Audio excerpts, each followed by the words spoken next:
Ventilator మీద ఉన్నటువంటి ఆంధ్రప్రదేశ్ ని ఈ రోజు ఆక్సిజన్ మీదకి తీసుకొచ్చినటువంటి పరిస్థితి.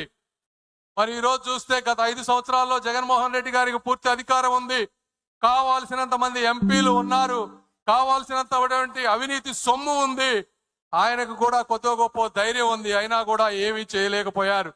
మరి ఈ రోజు చూస్తే తెలుగువాడు తలెత్తుకునేలా, తెలుగు జాతి గర్వపడేలా, ప్రపంచం అంతా మన వైపు చూసేలా అమరావతి నగరం అద్భుతంగా రూపుదిద్దుకోబోతా ఉంది.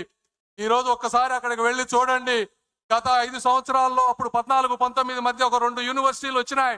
ఆ 2 యూనివర్సిటీలు అమెరికాలో కూడా అంత అద్భుతంగా లేవు అని చెప్పి మీకు చూస్తే తెలుస్తుంది. అదేవిధంగా రాబోయేటువంటి అమరావతి మహానగరం చరిత్రలో ఒక మైలురాయిగా మిగిలిపోబోతా ఉంది. అదేవిధంగా మరి ఆగిపోయిన పోలవరం నేను చూశాను.